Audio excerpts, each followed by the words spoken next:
What's up guys, this is Andrew at Motorcycles Offroad, and this video is the 6 reasons why you should buy a DR650 right now. Now if you've been following along, you know I did a video a couple days ago about the things you should know before you buy the motorcycle, and in this video I want to show you why you should buy the motorcycle. I broke it into 2 videos because I didn't want it to take ages, and these 2 videos you will have so much information going into buying or even owning this motorcycle. My experience with the DR650 has been amazing, and I think it's a great tool that you can utilize for many types of riding. And if you already have a DR650, let me know in the comments below what points you don't agree with me or that you can add to, so the newcomers can come and check out the comments and they'll have more information there as well. Alright, that's all I have to say in the intro. Let's just get right into the video, guys.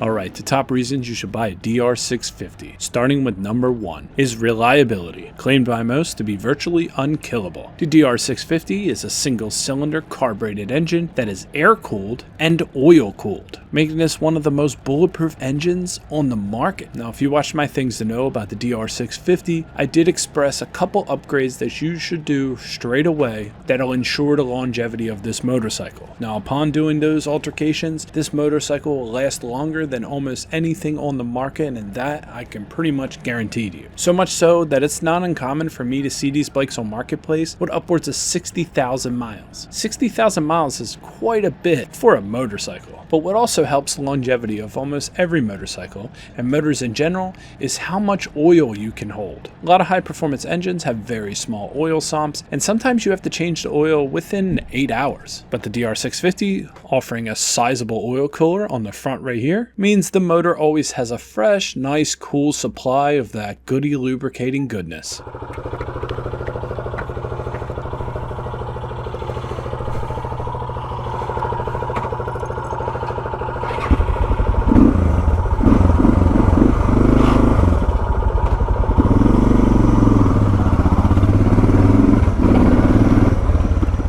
Next point I want to make about the DR650 is they will not be around forever. Just like many dual sports, more and more countries have governments that are cranking down on non-ABS or non-fuel injection bikes. Now, if you do live in an area that you think this bike will always be sold for, that's all good, but eventually the cost analysis of producing and shipping these motorcycles will outweigh the ability of how many they can actually sell. So fewer and fewer areas are going to be able to actually have these on the showroom floors. So when you buy a DR650, you're not only buying a bike that should last you forever, you're buying a bike that won't be around forever. You're almost getting a part of history. This is one of the last dinosaurs that's still produced today, and if you're into originality, this bike is basically the same as it was 20 years ago. So that's really something to think about.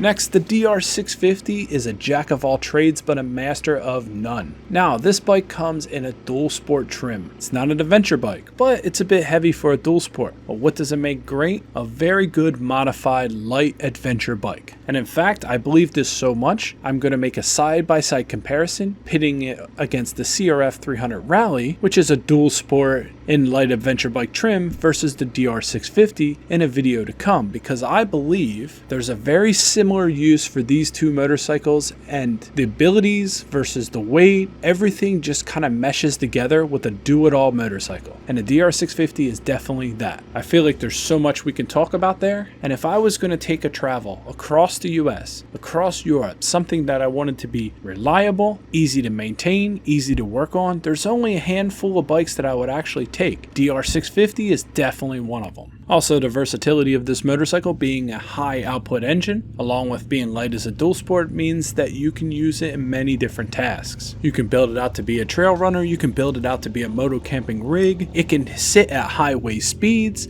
and it can also hang in single track. Believe me, I've done it, so the DR650 is a unique motorcycle indeed.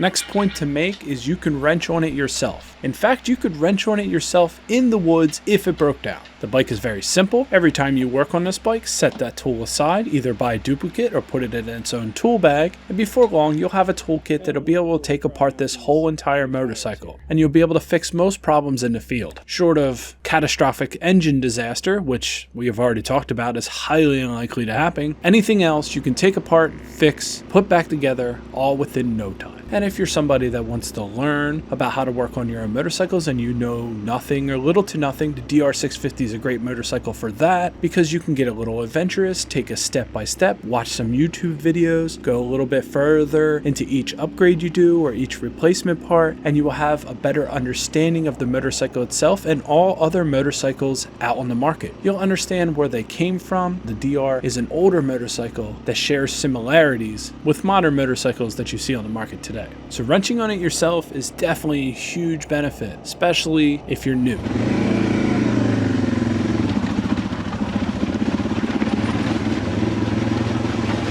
And the next point to make, and this goes hand in hand with wrenching on it yourself, is there is a world of aftermarket parts. There's whole pages set up just for doing upgrades. There's whole forums set up. This bike has been around for so long, the aftermarket has really got behind it, and it can give you basically anything. That also plays hand in hand with it being a jack of all trades. You can upgrade your fuel capacity, you could upgrade anything, your carburetor, your fenders, your lights, your indicators, your foot pegs, your rear rim from a 17 to an 18. There's just so much out there, and the DR650 has been grabbed and lovingly embraced by the aftermarket so well. Sure, there's a lot of bikes that have a good aftermarket, but this one is vast. So when you buy a DR650, you buy a motorcycle that you can completely change to your liking. And how it usually works is you don't realize you don't like something on a motorcycle. In fact, you have to ride the motorcycle for a while, feel how it runs on the pavement, feel how it takes the trail, and after time, you will say, you know, I would feel a little better if the handlebars were swept back just this little bit,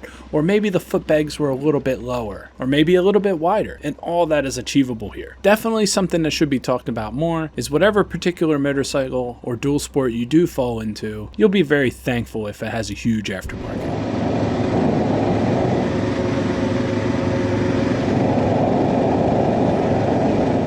Alright, this is a bonus tip, so to say, because when I recorded this audio last week, I did not include this, but as of recent events, I feel like this is something I should definitely note, and that is the huge community and friendly fellow owners of the DR650 who are willing to help you, answer your questions, large Facebook groups, etc. Now, I just posted my first video last night on this topic, which is the 6 things to know before buying a DR650, and I asked in that video fellow owners of the DR650 to leave comments down below of other things that they should know or that maybe I missed for new riders or new people trying to get the DR650. And just in one day, there's been tons of good tips. The comment section exploded with helpful hints, upgrades and mods you want to be wary of, everything. So I would have to say that is incredible. So whenever you're watching this video, I'm absolutely sure that you can go back to that video and there'll be tons of helpful information there that is not even provided by me. So what does that prove? That proves that this is an amazing community. So you have a motorcycle that can do anything, that will last forever, will not be sold forever, and also you're a part of this great community. So many times we find incredibly rude, sarcastic, or ignorant people online, people that thrive on using the laugh emoji just to be condescending, and honestly thinking about it, I haven't found much of that in this community, and I'll have to say it's one that you should be proud to be a part of. Well, anyway guys, this video is coming to a close. I hope you enjoyed the content, and if you want to support the channel further, check out our website, motorcyclesoffroad.com, pick out a t-shirt. I make them myself and I'll ship it right to your door, or check out our Patreon. There's tons of free content there, and if you decide to become a paid supporter, that money directly goes to you, as well as items for the bike that I review. So thanks for watching guys, my name is Andrew, and this is Motorcycles Off-Road.